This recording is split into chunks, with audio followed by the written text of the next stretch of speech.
Welcome back viewers good healthy morning. अच्छा जी, हम liver पे बात कर रहे हैं और लिवर की प्रॉब्लम्स पे बात कर रहे हैं और उसको सॉर्ट आउट करने की कोशिश कर रहे हैं। एक सवाल बड़ा इंटरेस्टिंग आया था, हर मेडिसिन के ऊपर उसके एडवर्स इफेक्ट और साइड इफेक्ट साथ साथ लिखे होते हैं, तो डॉक्टर साहब अक्सर साइड इफेक्ट बड़े वाकई में ख़तरनाक से लिखे होते हैं कि इंसान का दवाई खाने का दिल नहीं चाहता। हाँ, एक्चुअली ये होता है कि अगर कोई कुछ पेशेंट ऐसे होते हैं वो ख़ासतौर पे ब्रोशर बड़े शौक से पढ़ते हैं और जो उस पे जो कुछ भी लीफलेट पढ़ना चाहिए, लीफलेट, हाँ अच्छी बात है, लेकिन जो उसमें सिम्टम्स लिखे हुए होते हैं वो सारे उनको जो है उसमें एक ये भी होता है कि अब ये बाय लॉ उनको ये ज़रूरी होता है कि कुछ पेशेंट्स में अगर ALT या लीवर टेस्ट डिस्टर्ब हुए हैं तो मेंशन किए जाएं।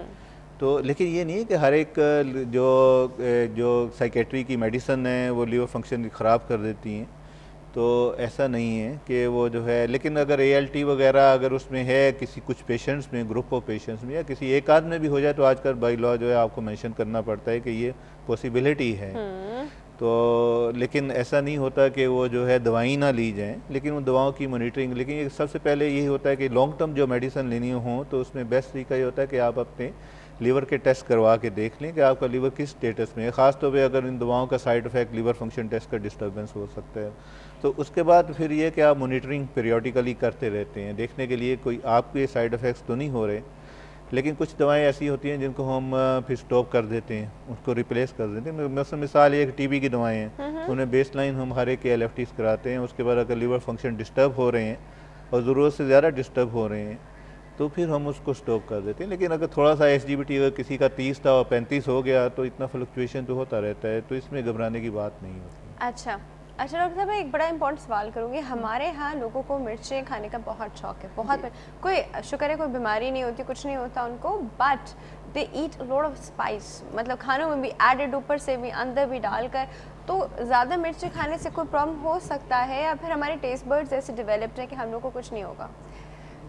ये बड़ा अच्छा इसके जो है ना, अगर साइंटिफिक देखा जाए तो मिर्चें जो होती हैं वो बैक्टीरिसाइडल भी होती हैं, मतलब जरासीम को मारती भी हैं, ह्यूमोसाइडल भी तो होती है। हाँ, वही मैं कह रही हूँ कि हर चीज़ का अगर आप एतदाल में तनासुब के साथ इस्तेमाल करें वो बेहतर है। तो वो स्पाइस जो हमारे हमें नहीं बिल्कुल, हमारे यहाँ जो तनासुब है ना, बार बात उसी बात पे आती है कि हम किस तरह से ज़िंदगी गुजारते हैं। क्योंकि अगर ये जो हमारे स्पाइसेस हैं, हर्ब्स हैं, ये बड़ी अच्छी हैं, मैदे के लिए भी अच्छी हैं, जरासीम के लिए भी अच्छी हैं, इसीलिए शायद हमें गर्मी के मौसम में इतना गैस्ट्रोएंटराइटिस नहीं होता, क्योंकि हम ये सारी जो मसाले, गरम मसाले खाते हैं। लेकिन एक तनासुब के साथ अगर हम उसको ज़्यादा कर देते हैं तो वो मैदे में तेज़ाबियत करते हैं, एसिडिटी होती है, अल्सरेशन का जो प्रॉब्लम होता है, जिसको होता है उसको और बढ़ जाता है। तो ये रिफ्लक्स की जो प्रॉब्लम होते हैं हमारे यहाँ, स्फिंक्टर, जैसे आपने तो ज़ाहिर है ये डॉक्टर एंड ये लोगों को भी अंदाज़ा होना चाहिए कि मैदे के नीचे मैदे के मुंह पर खुराक की नाली के दरमियान एक स्फिंक्टर होता है, जो अगर आप चिकनी चीज़ें खाएं, तेज़ मर्चों वाली चीज़ें खाएं तो ढीला हो जाता है। तो वो उससे फिर आपको तेज़ाबियत, जो खट्टी डकारें आना या मैदे पे या सीने के पीछे जलन होना, वो चीज़ें होती हैं। तो तनासुब, फिर वही बात आ जाएगी, एतदाल पसंदी से ज़िंदगी गुजारें और इंशाल्लाह चीज़ें बेहतर होंगी। ज़रूर खाएं मिर्चें, मसाले। इमली भी बड़ी अच्छी है। इमली में आपको अगर आप देखें थाईलैंड में तो इसकी बड़ी वो मानी जाती है, टेमरेंट की, इसमें बड़ी हेल्थ इफादियात भी हैं। लेकिन वही है कि अगर आप सारा वक्त इमली नहीं खा सकते आप, प्रोपोर्शन में। हाँ, बट फॉर द पीपल जो कि मसाला तो अलहदा से है और ऊपर से एक हरी मिर्च भी जी साथ साथ बाइट हो रही है, खाना भी बाइट हो रहा है, फिर like how can they do this, but रात को कोई फर्क नहीं पड़ते। हाँ, वैसे एक ने बड़ी अच्छी बातें की कि हमने भी कुछ स्टडी की कि जरासीम जो मैदे में होते हैं, हेलिकोबैक्टर जिनको कहते हैं, तो उस पर हमारे स्पाइसेस के क्या इफेक्ट्स हैं। तो बड़े अच्छे इफेक्ट्स हैं, वो बड़े अच्छे तरीके से हेलिकोबैक्टर को सप्रेस करते रखती हैं। इसी वजह से शायद यही वजह कि हमारे यहाँ इतने ज़्यादा हेलिकोबैक्टर लोगों में पाया जाता है, लेकिन स्टमक कैंसर इतना कॉमन नहीं है। जापान में स्टमक कैंसर बहुत ज़्यादा कॉमन है, वहाँ पे हेलिकोबैक्टर तो एक ऐसा ख़तरा समझा जाता है कि हमारे यहाँ तो हेलिकोबैक्टर 50-60% लोगों में जब टेस्ट कराते हैं पॉजिटिव आता है, लेकिन हमारे तो मे बी स्पाइसेस में भी हेल्पफुल, लेकिन विद मॉडरेशन। जैसे हमें तो हमने हल्दी कितनी अच्छी दवा है और जर्मीसीडल, उसके इतने अच्छे इफेक्ट्स हैं जो कि हम अपने खानों में इस्तेमाल करते हैं।